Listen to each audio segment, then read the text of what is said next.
So you want to be a dungeon master? That's great. We're here to help. I'm Taylor. And I'm Justin.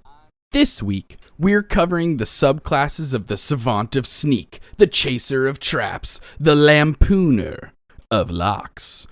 Today, we're covering the Rogue. These subclasses are from Xanathar's and Tasha's. Each one attempts to reflavor the archetype, but do they succeed? Have they added enough mechanically to fulfill their flavor fiat or flagrantly fail? There's 6 subclasses for the Rogue to cover, so let's get into it.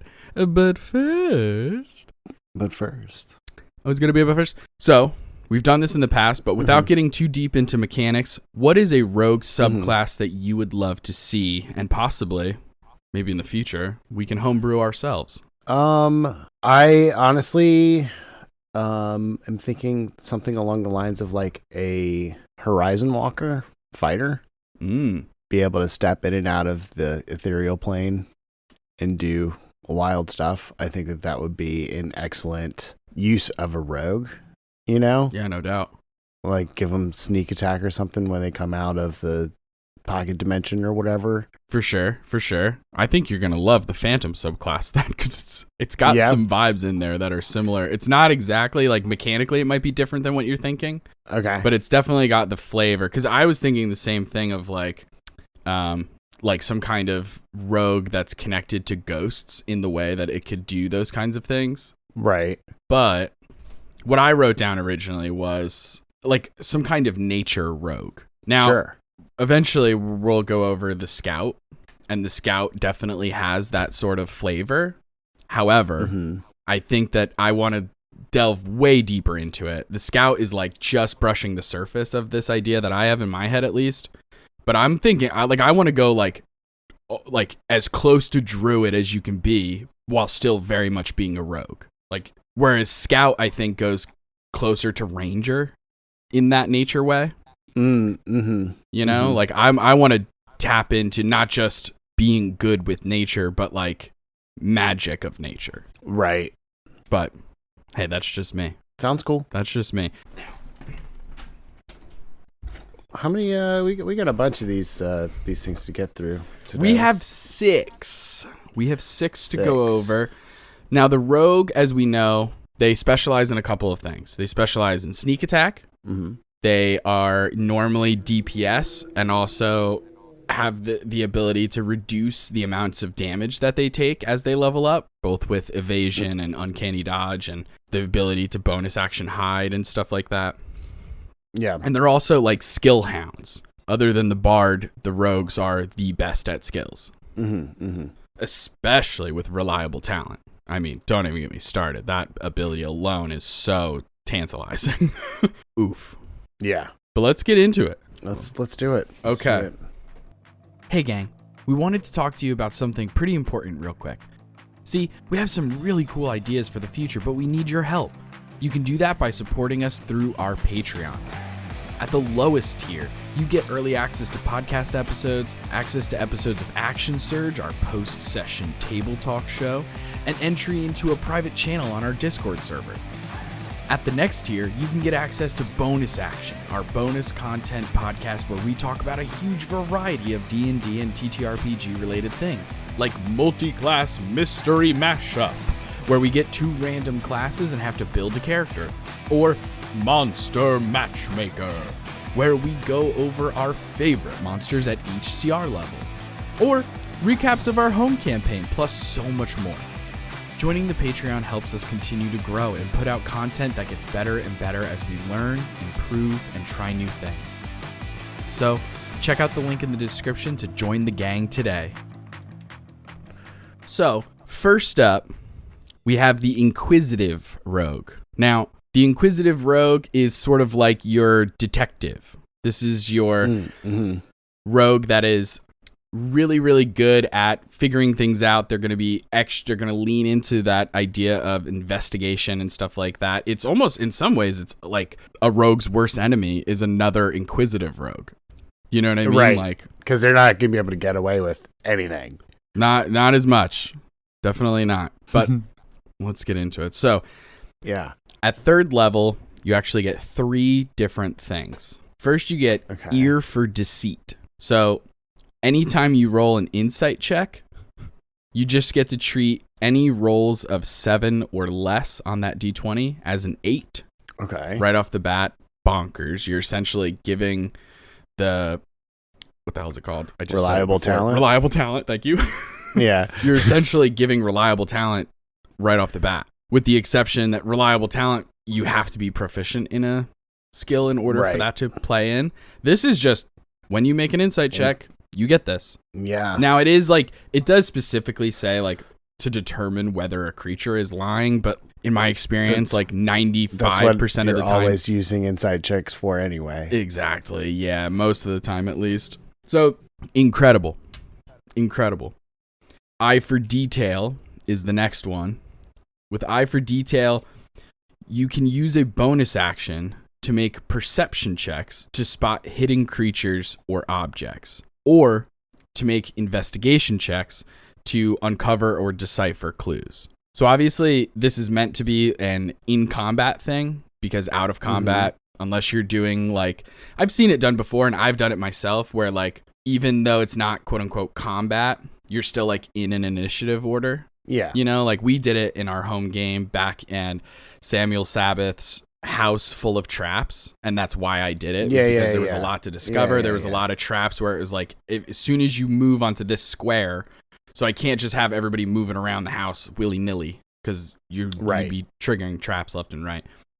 Right. Now, the interesting thing about this ability that I'd love to discuss with you is the fact it's one of those things, we've seen this time and time again, where like, you know, you or I as DMs will be like kind of loosey-goosey on certain rules, but then a subclass puts those rules into like very much the center like spotlight. Right. And then it's like, oh, okay, well, if somebody was playing an Inquisitive Rogue, I'm not going to let people just make perception checks for free during their turns. Because then this person doesn't get that ability. Right. Yeah, definitely. It's going to vary table to table on a lot of this stuff. But I feel like as the dungeon master, if I am actively hiding things, I'm going to require an action to uncover stuff. Like people or, you know, traps or what have you. Yeah. If I like, it is going to take that action economy. I don't know that this would be such an issue for me, but I do know that there are times when perception checks just abound. Yeah. And, you know, it's hard to not let those perception checks be given out for free, just because sometimes you need them to see this stuff. Yeah. Exactly. Plus, it's like, it just is one of those things that always feels bad. Like, how many times have you had players be like, "Oh, can I make an Arcana check to see if I get this?" And you're like, "Yeah, it's going to use your action." And they're like, "Oh, never mind. I'm not going to use my whole action for that." And you're like, oh, "Okay." And it's like, you know, ability checks for free during combat is such a fun way to like flavor things and to give more information and to help the party in a ton of ways and stuff. But if one of the players has this ability and you're giving away perception or investigation checks for free, hey rogue, your third level ability is useless. You know what I'm saying? So like, if I you had have to this, switch it up. Yeah. If I had this player at my table, I would adhere to strictly perception checks for hidden creatures and objects. Those are always going to be an action for everybody else.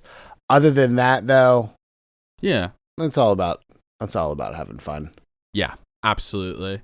It also comes into mind, the other thing that this brings up for me is how, if you look at any ancient dragon, at least in the 2014 Monster Manual, every single ancient dragon has as a legendary action a perception check. And I've always been like, oh, that's so interesting. I cannot fucking imagine as a DM being like, and then he's going to use his legendary action to look about the room.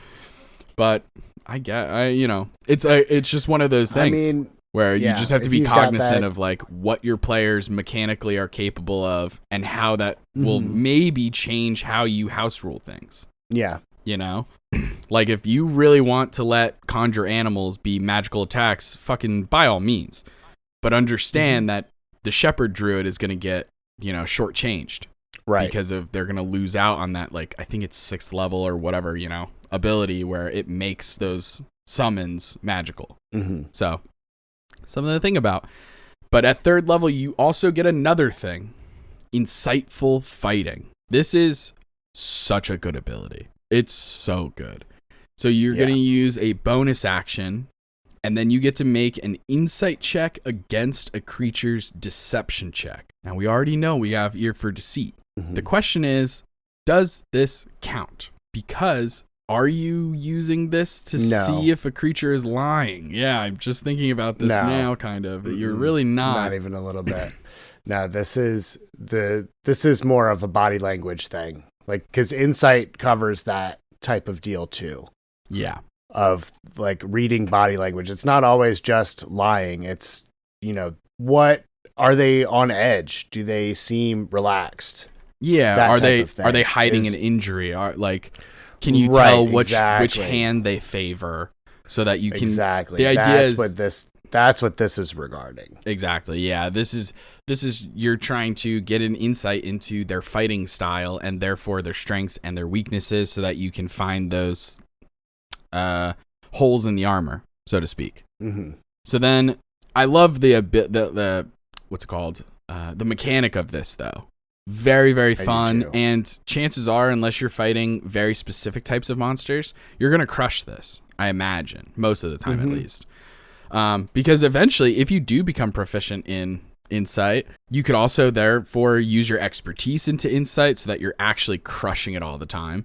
And then eventually, reliable talent, you will smash these checks every time. Like sometimes devils and very specific things will have decent charismas, Mm-hmm.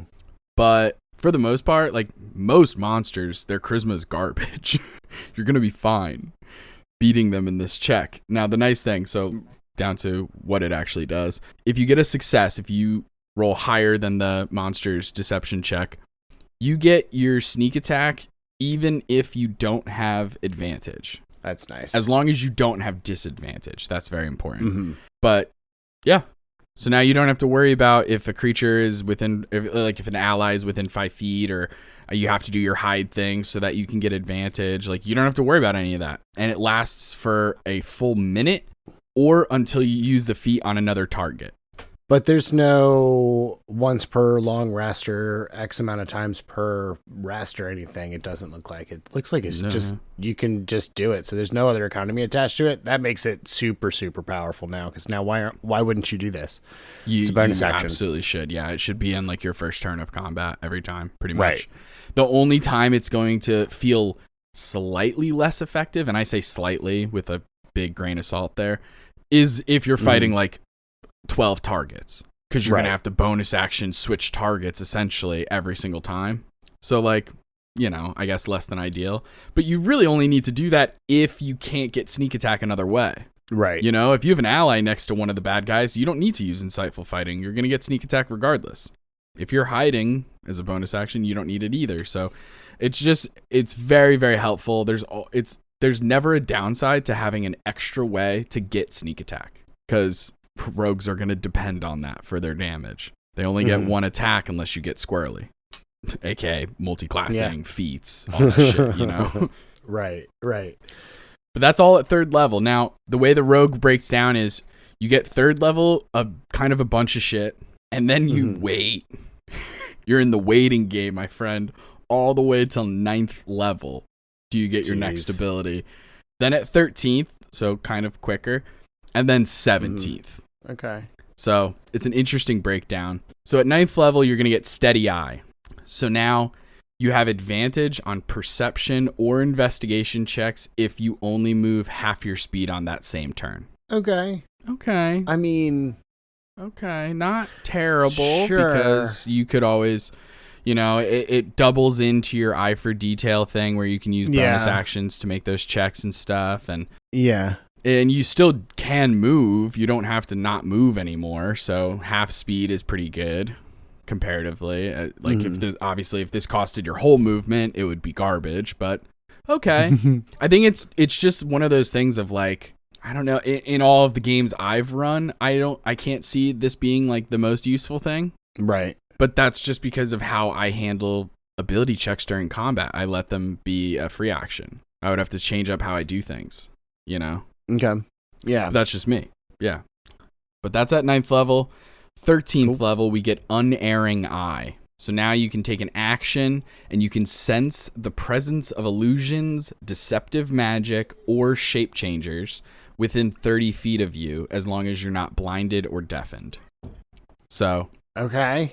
That's pretty big. Yeah. You sense that an effect is attempting to trick you. Yeah. You don't necessarily, like, you can't see through the illusion. That's important. But you do know that they are illusions. You know that they have an illusion. Yeah. Now, this ability you can use a number of times equal to your wisdom modifier, and then you regain those on a long rest. So the really interesting thing about the Inquisitive Rogue is how much it's putting emphasis on wisdom. Whereas for rogues, most of the time, other than Dex, obviously, most of the time it's intelligence, you know, like Arcane Trickster, investigation, a lot of those things. So it's just interesting to me that they're putting this emphasis on wisdom, which again because would of be all the, insight, it's all the perception checks and stuff. Yeah, no, exactly. So that's Unerring Eye. I like that. Yeah, I like it. Switches it up. Be good. It does. It switches it up. It would be, honestly, what is it? Monks would be a good fit with this as far as monks would be really good with this multi-class situation. Honestly, you could dabble cleric or druid. Like this could be fun. This could be a really fun.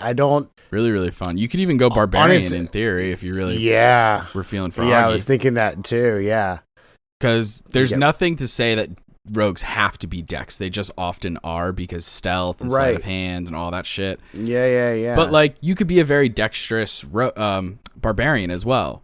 Mm-hmm. So like there's room there. It's just not the norm. But yeah. Right. So 13th level, Unerring Eye. Now at 17th level, we get Eye for Weakness. Pretty cool. While your insightful fighting is active, your sneak attack increases by 3d6. Get out. Wild. Pretty flippin' solid. Now, it is like, I didn't put it in the outline. It is like towards the specific creature that your insightful fighting is on, you know? Mm-hmm. It doesn't just mean your sneak attack is like plus 3d6 on everybody. Right. Just on but the I mean, one. it's bonus. It's just a bonus action to turn it on, though. No doubt. I'm just saying. I just wanted to clarify. That's fair. In case it was misleading. Now, to put things into perspective, at 17th level, when you get this ability, normally, without this extra boost, your sneak attack is 9d6, which would mean that this is now 12d6. 12d6. Wild. Pretty flippin' good. Wild. Flippin' good, man. Yeah. I like that, actually. I think that's a pretty good 17th level ability. Your sneak attack only goes up. That ability right there makes me not want to multi-class this now. Like, I just want to go all the way through. I know. It's really, really good. The question truly just becomes, like, if you multi-classed away from this between 13th and 17th, are you able to replicate an extra 3d6 of damage per turn? That's true. If you are, become a math problem at that point. Yeah, then it kind of comes into the question of like, well, do you really need this? Because if you go fighter 5 levels, you're gonna get an extra attack. There's an extra, you know what I mean? Like, if you go like a spellcaster, you could. I don't know. It really just depends. But still really good. Still a really good 17th level ability. But that's the Inquisitive Rogue, my friend. Nice. Yeah, pretty simple. Leaning into that investigator sort of mindset, but pretty solid, I'd say. Hell yeah. Definitely it's going to influence the way you play this rogue. Yeah. Is what I'm feeling at least. Like the way I role play this rogue and come up with their backstory and stuff, you know, if I'm constantly doing perception checks and insight checks and all this shit, it's going to flavor how I play that rogue, not just mechanically, but role play wise. Mm-hmm. So pretty cool. Yeah. Pretty cool. the next one on the list for today, we got the Mastermind Rogue. This one is like this is just kind of a way, a mastermind. I don't know how to say it other than just goddamn mastermind. He's a schemer. Schemer, plotter, planner. This is the Daniel Ocean of the group. Daniel? Did you say Daniel Ocean? I did. I think it's wrong. I now that I say it, it's wrong. I mean, Danny Ocean, I think is what it is. But I mean, still, so funny. Yeah. Anyway, I love that. So you starting, him. I did. Daniel Full name Robert drop. Ocean. Anyway, starting at 3rd level, you get the Master of Intrigue feat. This gives you proficiency in a disguise kit, a forgery kit, and a gaming set. Hell yeah! Also, Finally. it also gives you two languages of your choice. You also gain the ability to mimic speech patterns in the accent of a creature you hear for at least a minute, so you can pass as a local as long as you know like what language they speak there. You can learn all like the little dialects and the southern twang to make it sound like you're from the South type of deal. That's really cool. I do like that. I like that a lot. That makes things opens up a lot of RP stuff. Yeah, big time. Not to mention, I mean, the gaming set we could make a million jokes about, but like the rest of those proficiencies are solid. Yeah, absolutely.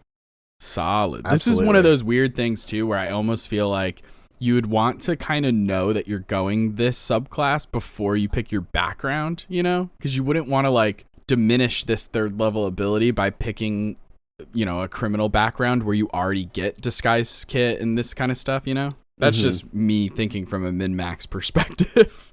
Fair. The other thing you get here at 3rd level is the Master of Tactics feat. And this allows you to do a help action as a bonus action rather than a full action. And you can use this to help an ally within 30 feet of you as long as they can see or hear you. So cool. That's crazy good. That's crazy good. A 30-foot ranged help action. Yeah. That's really, really powerful. If you gave this to almost any other class, it would actually be even more powerful. The only reason this is remotely balanced in the hands of a rogue is because of how many freaking bonus action options they have. Right. Like, you'd be surprised if somebody who doesn't understand rogues or like doesn't often play with them might think like, oh, you're just going to do this every turn. You're going to spam this. And it's like, no, you might, but also you'd be missing out on disengage and dashes and hides and stuff. Like, there's so many other bonus action things. Right, exactly. But still, I mean, yeah, that's advantage on an attack for an ally. That's enormous. But yeah, and now we go through the 9-year-long wait between 3rd level and 9th level for your next ability. But you get Insightful Manipulator at 9th level, which allows you to spend at least a minute observing or interacting with a creature outside of combat, and you learn info for two traits of theirs. And the way that it kind of breaks it down, or like the way that they say it in the rulebook, is you learn whether they are as good as you or better or worse than you in whatever stats. So basically you can learn their intelligence score, wisdom score, charisma score, what class levels they have. And then, as the DM, you can kind of choose to give other information if you think it's relevant to the party. But yeah, and again, it's just kind of, you don't necessarily know that, oh, its intelligence is a 20. You learn that, oh, its intelligence is higher than mine. Right. Yeah. I like this ability. I think it's really cool. It makes sense for this subclass, like for the trope that you're trying to play. The heist, the master planner of the heist. This is your case in the joint. Yeah, it's very like knowledge is power vibes, because if you go into a combat and you've already scoped out this individual and if your intelligence is pretty high, let's say, and you go into it and you're like, guys, we know that this person's intelligence is higher. then now you know. Right. Or if like your charisma score is garbage, then the DM's like, yeah, their charisma is lower than yours. Then it's like, oh shit, okay. All right. Now we know. Use banishment. Use these kinds of spells. You know, right. Like you kind of have this sort of, in a way, it allows a certain level of metagaming in a very fun way. Right. I like the class levels too of learning. Like, oh yeah, he's got. Yeah. He looks like a barbarian, but he's got 2 levels of fighter. He's got 12 levels of wizard. Right. Yeah, no, that's awesome. I feel like there's going to be some DMs where that the class levels thing is going to be like never useful. And then there's DMs like me where it's going to be useful so often. Because I do enemies that use class stuff all the time. And this also opens up more metagamey BS. But it's kind of like built into the character, so that's what I mean. It works. Yeah. I'm cool with it. Starting at 13th level, you get the misdirection feat. When you're targeted by an attack while a creature is within 5 feet of you, granting you cover, you can use your reaction to have the attack target that creature instead. So this I would read as kind of like maybe a protection paladin or a protection fighter, like a sword fighting or fighting style. Granting disadvantage on the attack, you can basically make that attack instead just go after the paladin instead. Oh yeah, I certainly think that it allows, the way that it's written allows it to open up to allies, but I think there's a way to read this that also potentially opens it up to use against enemies as well. I think the confusing thing comes from the word cover.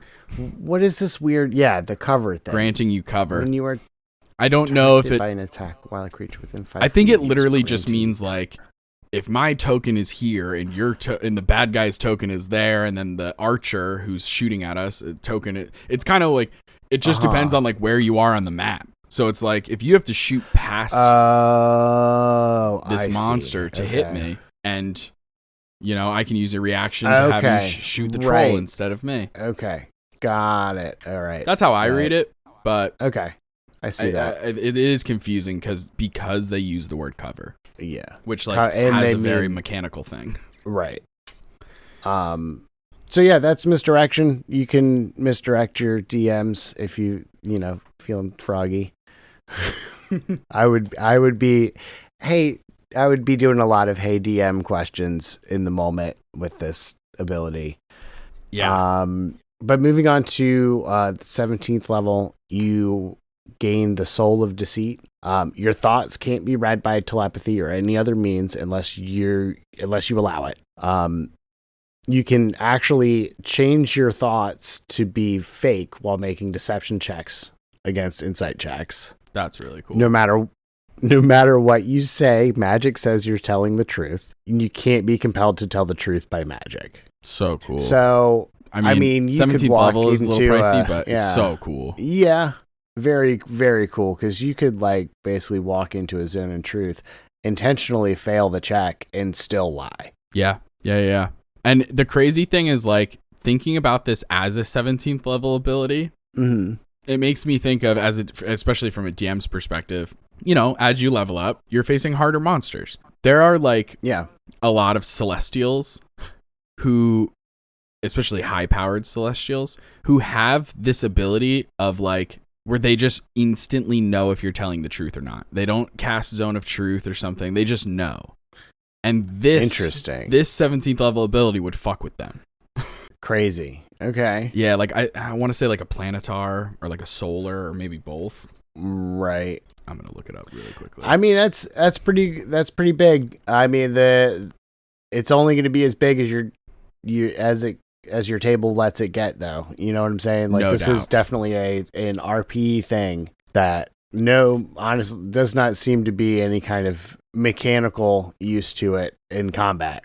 So this is an RP class as far as this ability here. Yeah, but I think it's a lot of fun. I think it's cool. Yeah. I mean, you could use it in combat in those really, really, really specific scenarios where halfway through combat, you start having conversations where you're like, hey, Right. lay down your arms and we'll let you go. And it's like, you could be lying. Right. Or you could, there's so many different ways that people could play this. I know that even your character, who has a good charisma score for sure, but like I remember you used, I think it was disguise self or something like that to make yourself look like the BBEG for a little bit. Yeah. Imagine if you just could do that and they instantly were like, well, he's 1,000,000% not lying, so this actually has to be him. Right. That's crazy. I did look up a planetar. It has an ability called divine awareness. The planetar knows if it hears a lie. Interesting. And that's all it says. It's pretty crazy. But that ability is pretty nuts, especially presenting false thoughts. That's wild. Yeah, that's wild. Like going up to somebody and being like, "We're telling the truth. Here's a scroll of detect thoughts. Read my mind." Cast zone of truth. I'll tell you the truth. It's so funny. Right. Yeah, I do. I like that a lot. It's fun. It's a fun class. It's pretty cool. But it's pretty cool, yeah. but maybe not as cool as the next one. Yeah. Because now we're gonna get into the Phantom Rogue. Dun dun. Dun dun dun. The Phantom Rogue from Tasha's Cauldron of Everything explores the idea of rogues being connected to death itself in a magical, mystical kind of freaking way. Okay. Freaky deaky kind of way. Connoisseurs of death. Oh, yeah. Big time. But not in the way that assassins are, where they're like the dealers of death. This is more like channelers of death or like communicators or something like that. But so at 3rd level, you get 2 abilities. First one, Whispers of the Dead. I love this ability. Okay. So when you finish a short or long rest, you just gain a skill or tool proficiency of your choice. And then you keep that proficiency until you like switch it out for a different one on a different short or long rest. And it's called Whispers of the Dead because the idea is that like some spirit was like, hey, here's how you use this gaming set. You're like, sick. Now I'm proficient with Dragon Chess. Man, I thought of, I also real quick thought of a way that you could further break the proficiency in the gaming sets with the mastermind. Okay. If you go soldier background, you also get a proficiency in another gaming set. But Taylor, so that's 2 gaming sets. Gaming sets. You could have 2 whole gaming sets. God. Well, let's not break the game. Okay. Let's not break it. Sorry. Let's not break the game. Forget I said anything. Strike that from the record. Jury, you will be asked to forget that you ever heard that. I love it when you see that in a courtroom TV show. Yeah. When they're like, jury, like, you'll disregard that. And it's like, bitch, I heard it. What do you mean? You mean you want me to just delete that memory because like legally it doesn't count? It's so fucking dumb. Anyway. Where's Will Smith and the little flashy thing? Exactly. That's what we need. Okay. Now we also get wails from the grave. Immediately after you deal, it's wails like WAILS, like screams. No. Not like blue whales. As hilarious as that. There we go, dude. There's a subclass right there. Right? I mean, because I just watched a whole fucking YouTube video when I was procrastinating editing. I can't believe I'm going to admit this. I was procrastinating hard the other day, and I watched a whole video on whale falls. You know, like when a whale dies and its skeleton goes to the bottom of the ocean and it like, creates entire fucking ecosystems. Fascinating. I was learning so much. Anyway. Different type of whales. We do a whole rogue subclass just on specifically dying whales or dead whales. That'd be so crazy. Okay.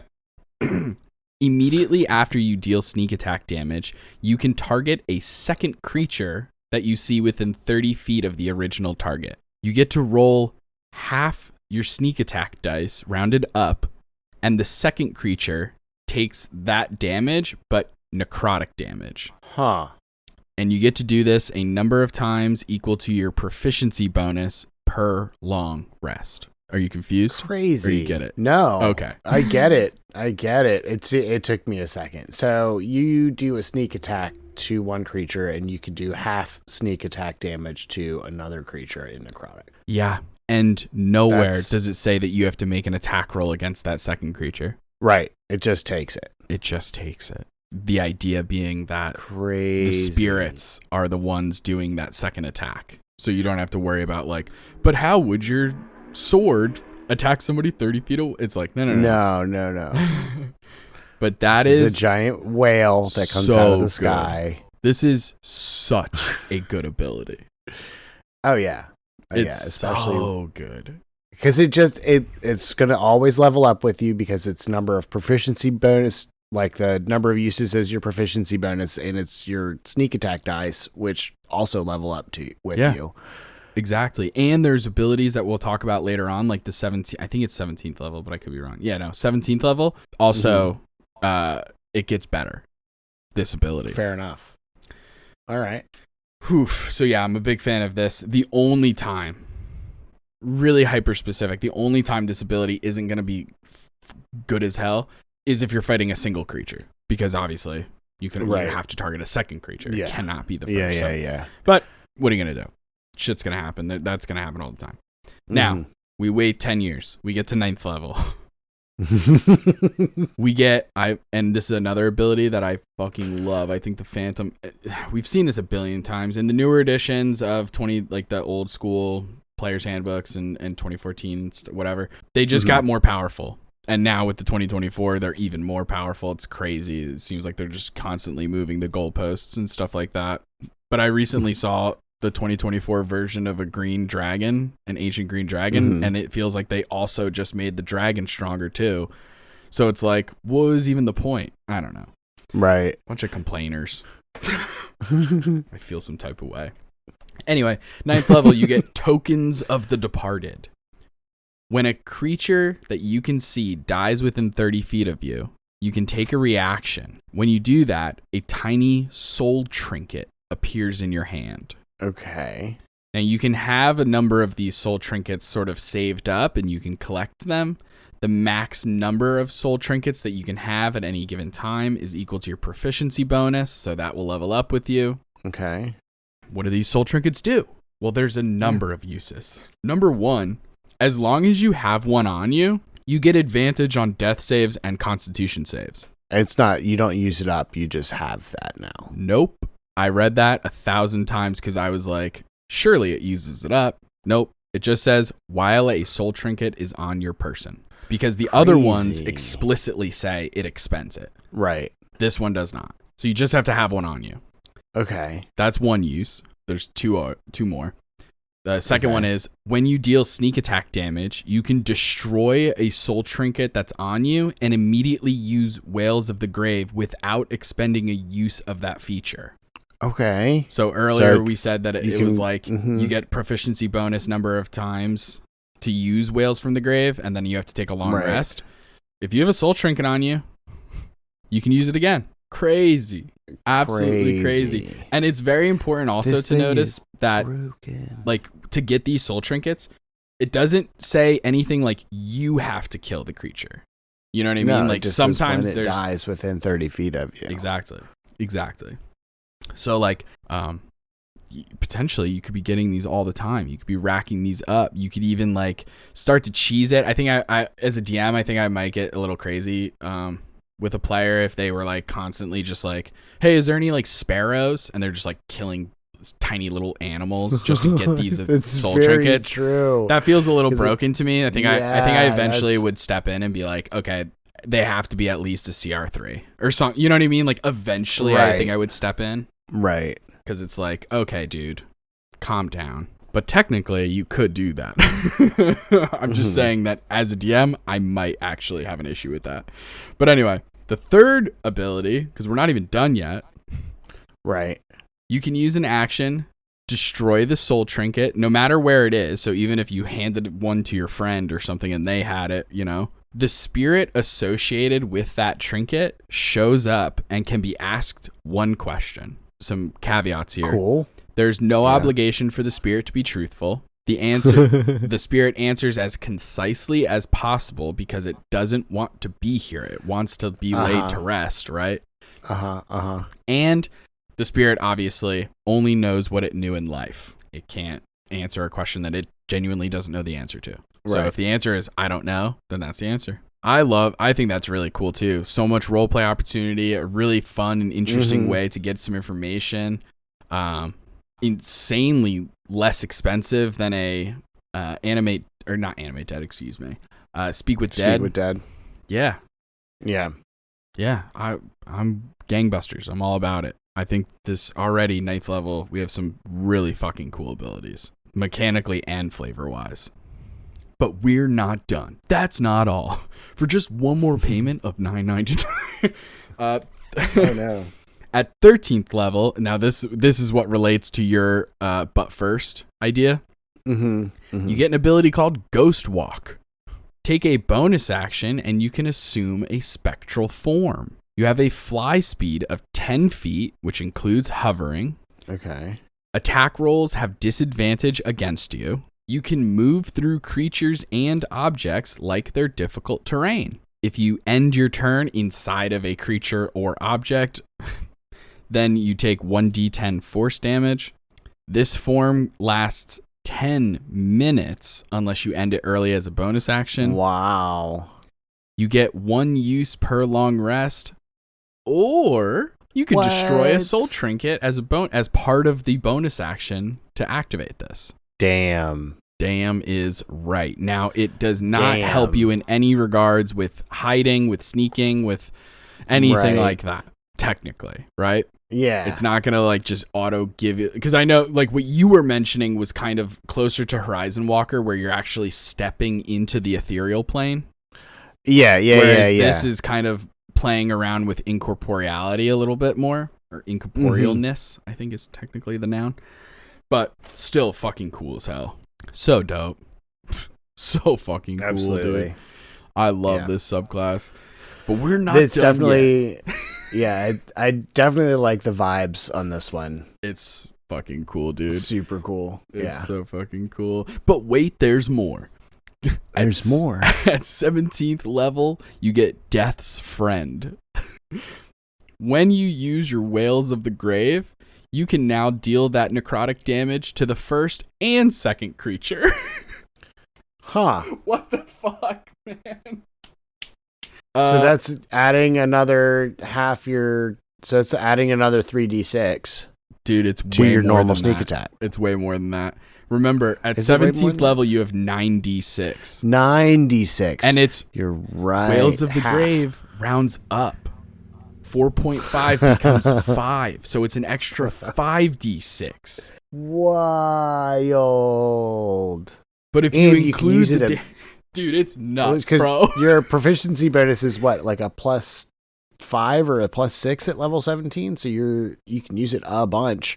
Not to mention you have tokens. Oh yeah, and you have tokens. It's insane, dude. It's absolutely fucking insane.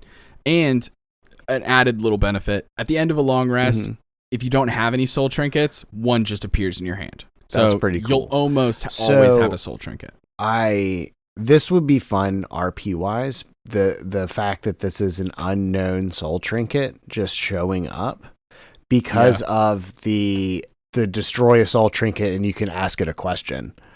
Oh yeah, really really cool. You idea. know, where does this soul come from? Where is this trinket from? Yeah, that you got, and you can ask a question to. Some really cool role play, backstory, plot ideas come from this. There's so many things you could do with this as a DM, as the player playing it. It's just a cool fucking subclass. They knocked this one out of the park. It's I really like this one a lot. It's really good. But there you go. That's the Phantom. All right. Hell yeah. On to the next one, the Scout. This one's pretty straightforward. Straightforward. You're a nature person scout. You go out in nature and you're really perceptive and stuff. At 3rd level, you get the Skirmisher feat. You can use your reaction to move up to half your speed, and then when an enemy ends its turn within we're gonna take that one back up from the top. You can move up to half your speed as a reaction when an enemy ends its turn within 5 feet of you that does not provoke an opportunity attack. So if something comes up to you, attacks you, and then ends its turn within 5 feet, you can use your reaction to go, actually, I don't want to be here anymore. Yeah. There's a couple of things that I think, just to like educate newer players and newer DMs and stuff like that make this ability actually so good. It really is. Number one is, if the monster comes up and already using and like uses its attacks and stuff like that, like, okay, it's not as good. But what about all those times where a monster has to dash to get to you? Right. So they've used their action to get to you, hoping, like, just excited for their next turn. And then you're just like, haha, dip. I'm piecing, actually.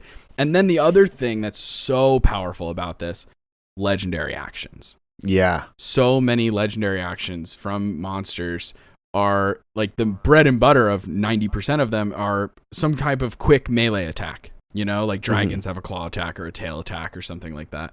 And this would be like, hey, fuck you, dragon. Now you have to use your perception legendary attack because I'm not within range anymore. And you can't move.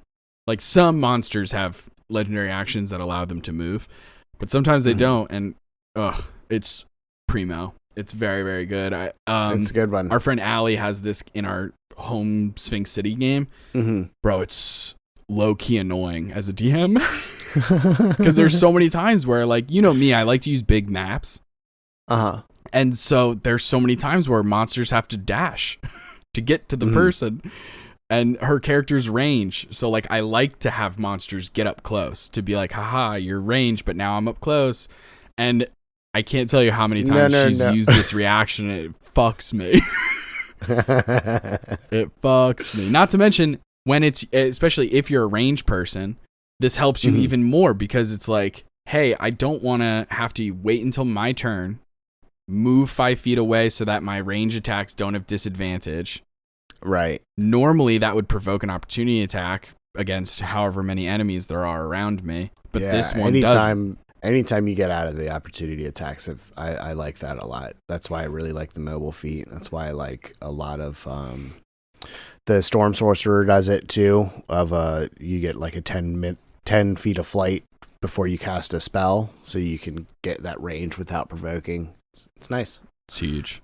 The other thing you get at 3rd level for the Scout is the Survivalist feature that just gives you expertise in nature and survival. Hooray! Yeah, solid. Hooray! I love it. Solid as hell.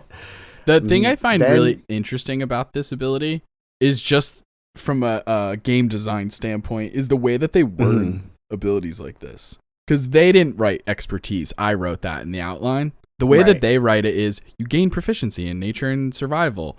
And then it says your proficiency bonus is doubled for any ability check you make that uses those. And it's like, that's literally what expertise is. Right. Why don't they just say that? I don't know. I guess it's because, like, some people have never played a rogue or a bard, so they're just not familiar with expertise, I guess. I don't know. That's not a big deal. I just wanted to bring it up. Yeah.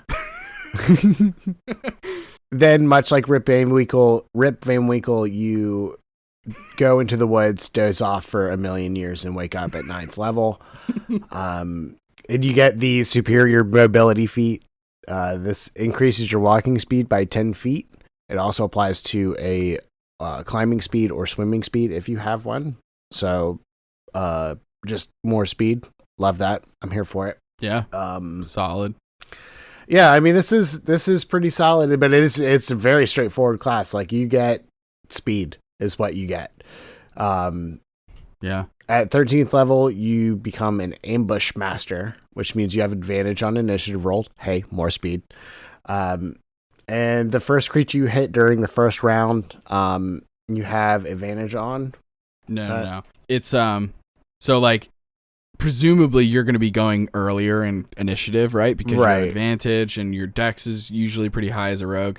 The idea is you hit that creature and then all of your friends until the start of your next turn. Every attack roll now has advantage on that creature. Gotcha. Okay. That makes sense. That's really cool. Like that. Yeah. And then 17th level, you get the sudden strike. If you take the attack action. You can make an additional attack as a bonus action, and then this attack can also benefit from sneak attack even if you've already used it. But you can't use your sneak attack against the same target more than once in a turn. So this is surrounded by people, or just at least more than one target. You can do an attack on one that has sneak attack, and you attack on another one that also has sneak attack, which is crazy. It's really good. Yeah, it's like anytime it's double sneak attack dice. Yeah, I mean it's solid as hell, and extra attack, and it's good. It's really, really good. Really good. 17th level, you're doing an extra 9d6 to your secondary attack. That's solid as hell. Wow. Yeah. Wow. That's a ton. But yeah, that's the scout. You gotta go fast. You want to go fast? You do this. Go fast. Next up, we have the soul knife. That's metal as hell. It sounds cool as hell, right? Another addition from Tasha's Cauldron of Everything. The soul knife plays with the idea of like psionic and psychic abilities, kind of. Mm-hmm. When you hear some of these abilities, this is another subclass that you're going to be like, holy shit. Like when truly, if you look at like Player's Handbook options and then Xanathar's options and then Tasha's, you can see the progression of like, holy shit. What the hell, man? Scout, they're like 9th level, you go a little faster. Soul knife, Jesus. All right, let's get into it. Let's do it. I hope you like mechanics, because the soul knife is Ooh-wee. To the rogue what the fucking Psi warrior is to the fighter. But it's so cool. I've used this as an enemy NPC once, and man, is it cool. Okay, 3rd level, you're going to get psionic power. Now, this is represented from a pool of dice. If you've never played, you're playing alongside monks and you're playing alongside sorcerers and battle master fighters, and you're like, man, I want a cool pool of dice. This is your guy. Because you get something called psionic energy dice. They start out at a D6. How many do you get? Whatever your proficiency bonus is, times 2. Okay. So you're starting with 4, and eventually you'll get 12. Hell yeah. The nice thing is that D6 also levels up. At 5th level, it becomes a D8. At 11th level, a D10. And at 17th, a D12. Incredible. Okay. You'll expend these, and then on a long rest, you'll regain all of them.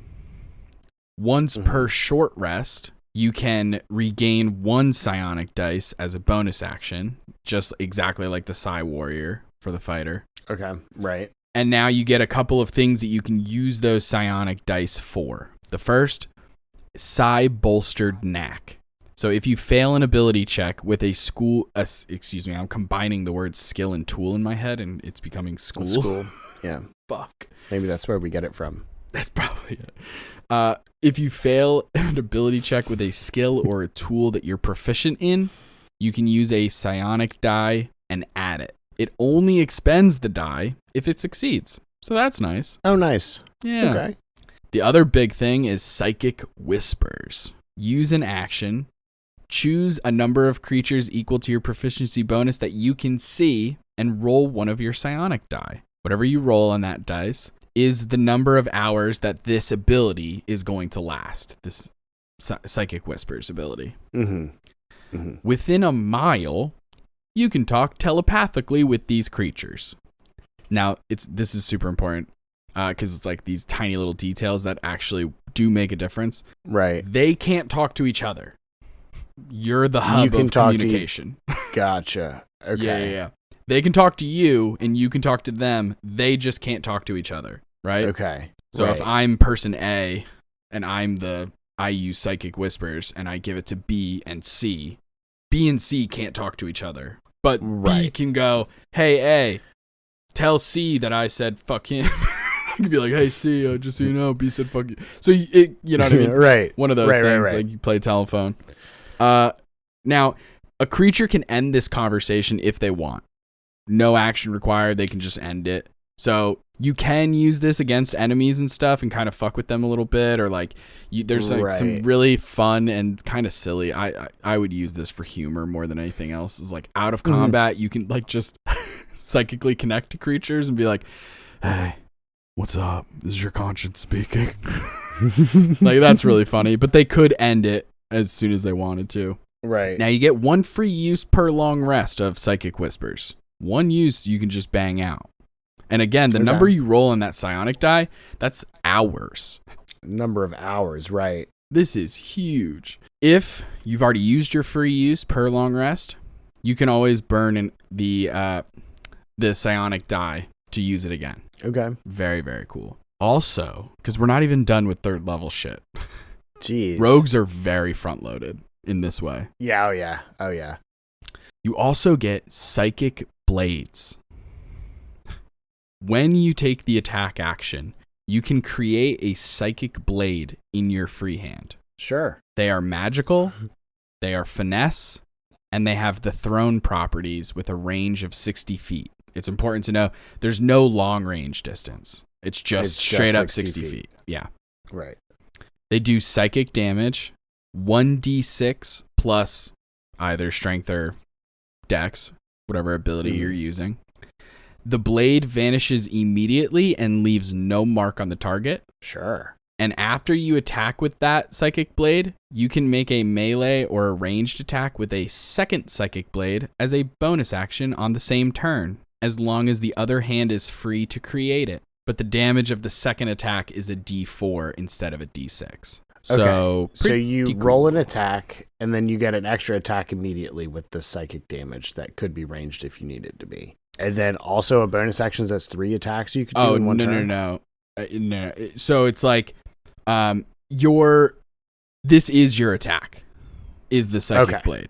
Gotcha. Okay. All right. And then the bonus action you can do as a bonus action is just another attack that you could do that's a d4. Correct. Okay. I like that.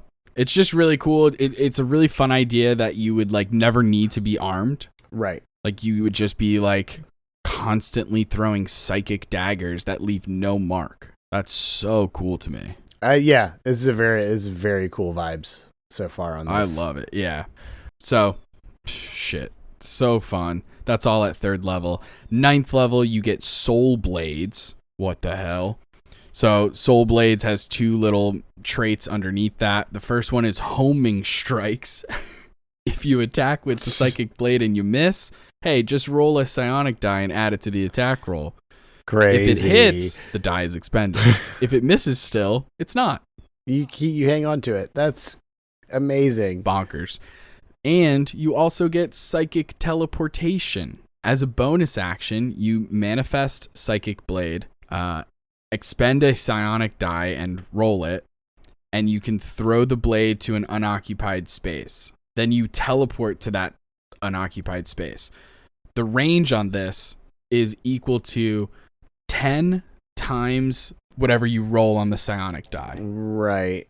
So a minimum of 10 feet, maximum of, at 9th level, 80. I think you're at it. Yeah, 80. at 9th level, It's a you'd be at D8. 80, but eventually you could teleport 120 feet. Well, no, actually, that's not true because the range on these things is only 60, unless they change how that works. Because it says specifically that the blade can only go a range of 60 feet. So it seems like... Yeah, and you're actually using your blade. Yeah, that's weird the way that they made that. So, but still, 60 feet. Yeah, that's really weird. I wonder if it supersedes the original range of the psychic blade or if the range is the crux. Huh. That's really interesting because it says up to a number of feet equal away, or up to a number of feet away equal to 10 times the number rolled. Right. Which to me would mean if I roll a 10, I can teleport 100 feet away. Well, maybe it's just an effective range type of deal. As far as like being able to use it for an attack versus just using it as a point. Yeah. Much that's what like I'm getting Yellow Flash vibes for sure. from Naruto. Yep. Yeah. That's exactly what I'm getting from this. Yeah, really interesting. So I guess ask your DM how they feel about that specific ruling. But anyway, 13th level, we get Psychic Veil. take an action and you can become invisible for 1 hour or until you dismiss the effect. No action required. It ends early if you deal damage to a creature or force a creature to make a saving throw. Mm-hmm. You get 1 use per long rest for free, and then you have to spend a psionic die to use it again. Pretty solid. Pretty solid. Yeah. I really like, yeah. It doesn't say anywhere, like, you know, sometimes it's like you're not casting a spell, but it'll still put in parentheses as if you're concentrating. Right. This doesn't do not that. A concentration thing. Yeah. So I just love it. I just think it's so cool. Mm-hmm. It's a great ability. Turning For invisible an is hour, solid as hell, especially for a rogue. Especially for a rogue with telepathic abilities. Are you kidding me? Mm-hmm. And teleportation. Because that you're not doing damage or causing saving throws. So you could be invisible and then also teleport. Whew, fucking bonkers, bro. I love it. Then 17th level, you get Rend Mind. Hey, when you do your sneak attack with that psychic blade, you force the target to make a wisdom saving throw. The DC for that save is 8 plus proficiency bonus plus your dexterity modifier. And on a failure... Cool. It's very cool. Using the dexterity modifier is huge because your 17th level, god dang it if it's not a 5. Right. You know what I mean? Right. So presumably, I checked before, 17th level, your proficiency bonus is a 6. So 14 plus 5, 11. You're looking at a 19. It's a 19. Damn. If they fail that wisdom save, the target is stunned for 1 minute and can repeat the saves at the end of their turn. Get stunned, noob. Bro. Here, as somebody... beat this 19 or just chill out. Just chill out, dog. It's insane. It's such a good ability. As somebody who has recently made Will in Baldur's Gate into a monk, stunning is clutch. I can't tell you how many powerful ass villains I fought, and I just stun them immediately, and then it's a joke. It's not even a combat anymore. It's just me fighting a person who can't move. It feels bad almost. But I love it. That's great. Now, you get 1 free use of this per long rest. What? Or you can spend 3 psionic die to do it again. Okay. That's really good. I mean, at 17th level, you have 12 of them. Yeah, 6 times 2, you have 12, so it's a quarter of them. That's not bad. It's solid Still, as hell. That's worth it. That's worth it. Yeah, hell yeah, it is. I mean, you got this saving throw in there. It's a wisdom save. If you're fighting really powerful monsters, they're going to be fucking awesome at wisdom saves, or they're going to have legendary resistances and stuff like that. But this is a solid way to get rid of a legendary resistance. Because, like, listen, I'm all for, like, causing as much damage as possible, but, like, the idea that a legendary monster would use their legendary resistance on a fireball is, like, less likely. Because it's like, yeah, okay, I'm going to take more damage, but, like, I'd rather take more damage than be fucking polymorphed or banished or stunned. You know what I mean? Yeah. Like, a legendary monster Stunned will always burn on something like this. Yeah, always burn on a stun because being stunned sucks. It is the worst condition in the goddamn game. It's so bad. I'd rather be dominated. At least I get to do cool things, even if it is against my friends. Right. But anyway, that's the soul knife, dude. It's so cool. That's really cool. I like that a lot. I like the psionic warrior type thing going on. Yeah.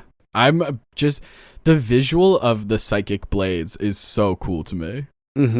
It's just so cool. The idea that they're like stabbing into people and doing psychic damage, which is like notoriously hard to get resistances for. And then on top of that, like there's just no wound.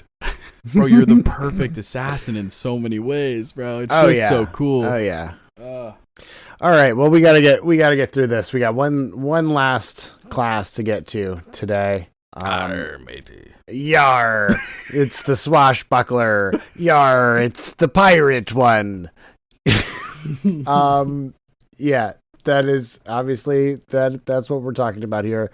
The swashbuckler. Starting at 3rd level, you get the fancy footwork feat, which allows you to, if you make a melee attack, then that creature can't make opportunity attacks against you for the rest of the turn. So you can do an attack, run away, don't have to worry about proccing, which is nice.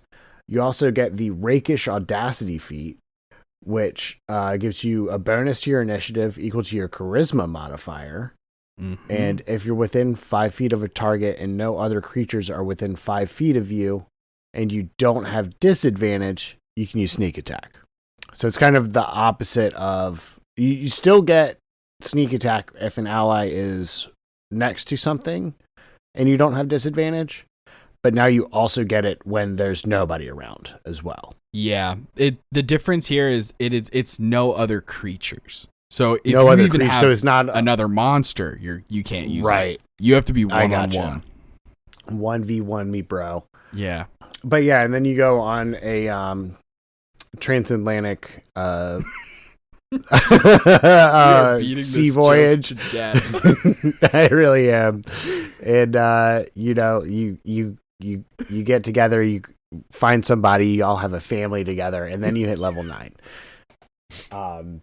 Your kids are in college. And Your kids are in college. 9. You finally hit level 9.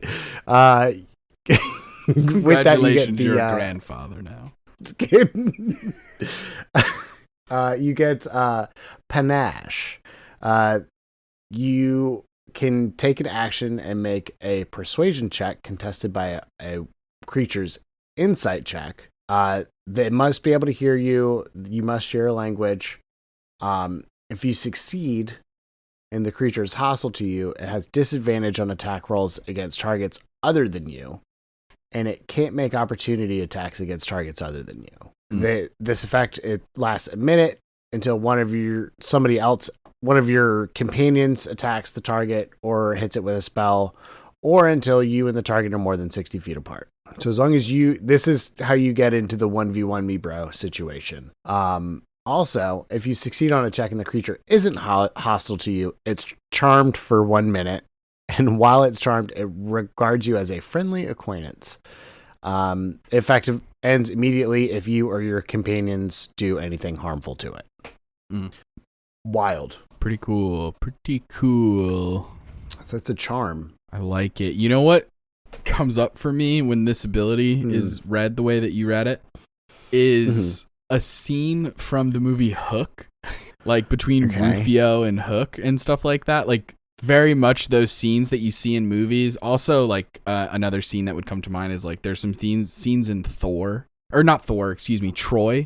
movie Troy, where it's very much like, yes, there's entire armies fighting, but for some reason there's this happens in olden times. There's this weird level of respect of like, hey, those two guys are fighting, don't butt in.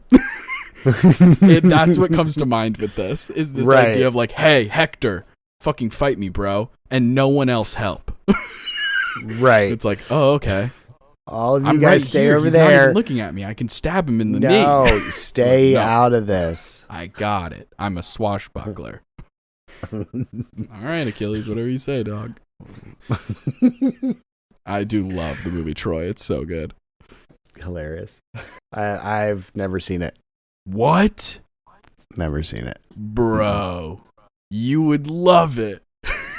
You would love it, dude. Holy shit. If you've never seen like the opening scene either, like even like a clip of it, no, of the Superman punch that fucking Brad Pitt does. Oh, I don't know. I don't think so.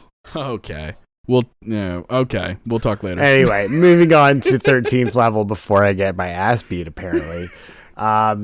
You get the Elegant Maneuver feat. This one's so exciting. It's like the most broken feat in the game. You can use a bonus action to gain advantage on your next acrobatics or athletics check made in the same turn. Yeah, that's it. Fucking hate that one. Hate that one. I know. I tried to build it up, but it's just, you can't.